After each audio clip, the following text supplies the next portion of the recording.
बहुत ही जबरदस्त किताब की आइडिया को समझने वाले हैं। तपस्या, देवता और राक्षस। अब देखिए, ये सिर्फ कोई पुरानी कहानियों की किताब नहीं है, नहीं, बल्कि ये एक तरह का फ्रेमवर्क है, एक चश्मा है जिससे हम पावर, सच और सिस्टम के बीच की जो कभी ना खत्म होने वाली लड़ाई है उसे समझ सकते हैं। तो चलिए शुरू करते हैं। हम इस पूरी बातचीत की शुरुआत एक बहुत सीधे और कह सकते हैं एक चुभने वाले सवाल से करते हैं। सवाल यह है कि आखिर ऐसा क्यों होता है कि जो भी इंसान सच के रास्ते पर चल पड़ता है वो किसी भी पावर स्ट्रक्चर के लिए, किसी भी सिस्टम के लिए सबसे बड़ी मुसीबत बन जाता है। यही सवाल इस पूरी चर्चा का सेंटर पॉइंट है। तो सबसे पहले एक बात साफ कर लेते हैं, ये जो किताब है ना, ये कोई दिलासा देने वाली, आराम देने वाली बात नहीं करती, बल्कि ये एक खतरनाक आइडिया हमारे सामने रखती है। एक ऐसा विचार जो हमें चैलेंज करता है, जो हमें जगाने की कोशिश करता है, न कि बहलाने की। तो इसका सबसे जरूरी आइडिया यह है कि हम इसे सिर्फ बीते हुए कल की कहानी समझकर ना पढ़ें। नहीं, ये किताब असल में हमें एक लेंस देती है, एक चश्मा जिससे हम एक व्यक्ति और पावर के ढांचे के बीच का वो संघर्ष देख सकते हैं जो हर जमाने में, हर युग में चलता आया है और आज भी इसी वक्त हमारे चारों ओर चल रहा है। चलिए अब आते हैं उस मेन कॉन्सेप्ट पर जो इस पूरे फ्रेमवर्क की आप कह सकते हैं नींव है, तपस्या। हम में से ज्यादातर लोग जब तपस्या शब्द सुनते हैं तो सोचते हैं खुद को कष्ट देना, शरीर को तपाना, लेकिन यह किताब इसके बिल्कुल अलग एक क्रांतिकारी मतलब को हमारे सामने रखती है। देखिए, तपस्या शब्द बना है तप से, जिसका मतलब होता है जलना या तपना। पर यह मतलब खुद को तकलीफ देना बिल्कुल नहीं है, बल्कि यह है सेल्फ प्योरिफिकेशन, यानी आत्म परिष्कार। जैसे आग में तपकर सोना कुंदन बन जाता है ना, ठीक वैसे ही तपस्या डर, लालच और अहंकार, इन सब कमजोरियों को जलाकर अंदर की आजादी पाने का एक प्रोसेस है। और पता है, इस आइडिया का जो विकास हुआ है वो भी बहुत दिलचस्प है। वैदिक काल में तप को दुनिया बनाने वाली एक कॉस्मिक शक्ति माना गया। फिर उपनिषदों में यह खुद को खोजने की एक अंदरूनी यात्रा बन गई और गीता ने तो इसे असल दुनिया से जोड़ दिया कि भाई बिना किसी फल की इच्छा के अपना काम करना, यही सबसे बड़ी तपस्या है। और यही जो अंदर की आजादी है, भीतरी स्वतंत्रता, यही एक तपस्वी को सिस्टम के लिए खतरा बना देती है। क्यों भला? क्योंकि अब उस इंसान को न तो डराया जा सकता है, ना ही लालच दिया जा सकता है।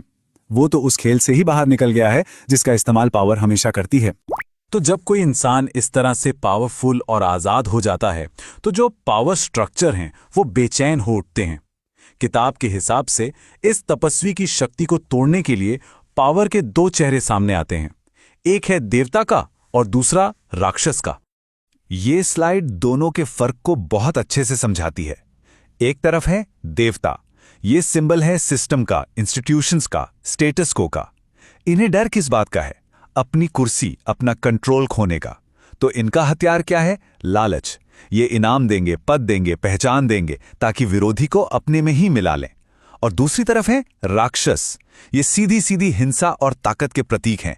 इन्हें अपनी वजूद के मिट जाने का डर होता है, तो इनका हथियार है डर फैलाना, हिंसा, धमकी, सब कुछ तबाह कर देना। तो ये पूरा खेल असल में डर और लालच का ही है। चलिए पहले देवताओं यानी सिस्टम की स्ट्रैटेजी को समझते हैं। ये ज्यादा बारीक, ज्यादा चालाकी भरी होती है और सच कहूं तो अक्सर ज्यादा असरदार भी होती है। सिस्टम की एक तय प्लेबुक होती है, काम करने का एक तरीका। सबसे पहले वो उस इंसान को पहचानता है जो सवाल उठा रहा है, जो मुसीबत बन रहा है। फिर उसे इनाम, पद, सम्मान, ये सब ऑफर किया जाता है। असली मकसद क्या है? मकसद है उसे सिस्टम का ही हिस्सा बना लेना, उसे एब्जॉर्ब कर लेना और ऐसा करके उसके विरोध की धार को हमेशा के लिए खत्म कर देना। जरा सोचिए एक पत्रकार के बारे में जो सिस्टम के किसी बड़े घोटाले का पर्दाफाश करने वाला है। राक्षस क्या करेगा? उसे धमकी देगा। लेकिन देवता क्या करेंगे? वो उसे एक बड़ा सा अवार्ड दे देंगे, बड़े अखबार में कॉलम लिखने का मौका देंगे, टीवी डिबेट्स में बुलाएंगे, हो सकता है किसी कमेटी में ऊंचा पद भी दे दें। यही हैं आज की अप्सराएं। ये वो लालच हैं जो तपस्वी को उसके रास्ते से भटकाने के लिए इस्तेमाल किए जाते हैं। अच्छा, अभी तक हमने एक थ्योरी की बात की, पर अब सवाल ये उठता है कि आज की दुनिया में ये तपस्वी है कौन? क्या कोई साधु संत है जो हिमालय में बैठा तप कर रहा है? किताब कहती है बिल्कुल नहीं। आज का तपस्वी वो ईमानदार ऑफिसर है जो करप्ट सिस्टम में अकेला खड़ा है। वो जर्नलिस्ट है जो सत्ता की आंखों में आंखें डालकर सच बोलने की हिम्मत करता है। वो आम नागरिक है जो अन्याय के खिलाफ आवाज उठाता है, चाहे अकेला ही क्यों ना हो। वो स्कॉलर है जो ऐसे सवाल पूछता है जिससे सब असहज हो जाएं। सीधी सी बात है, जो भी इंसान आसान रास्ता यानी कॉम्प्रोमाइज करने से मना कर दे, वही आज का तपस्वी है। और ठीक इसी तरह आज के देवता यानी कि सिस्टम किसी एक जगह नहीं बैठे हैं। ये सरकारी मंत्रालयों में हैं, कॉरपोरेट के बोर्ड रूम में हैं, यूनिवर्सिटी की कमेटियों में हैं, अवार्ड देने वाली जूरी में हैं और यहां तक कि इंटरनेशनल इंस्टीट्यूशंस में भी हैं। इन सबका एक ही मकसद है, अपनी व्यवस्था को बनाए रखना। और जो भी तपस्वी इसे चुनौती देता है, उसे या तो अपने में मिला लो या रास्ते से हटा दो। अब हम इस बातचीत के आखिरी और शायद सबसे जरूरी हिस्से की तरफ बढ़ रहे हैं। किताब का जो आखिरी संदेश है ना, वो कोई जवाब नहीं है, बल्कि वो एक सीधा सवाल है, एक चुनौती जो हम सबके सामने रखी गई है। किताब की एक लाइन ही अपने आप में सब कुछ कह देती है, चुप रहने वालों ने ही अत्याचार को लंबा जीवन दिया है।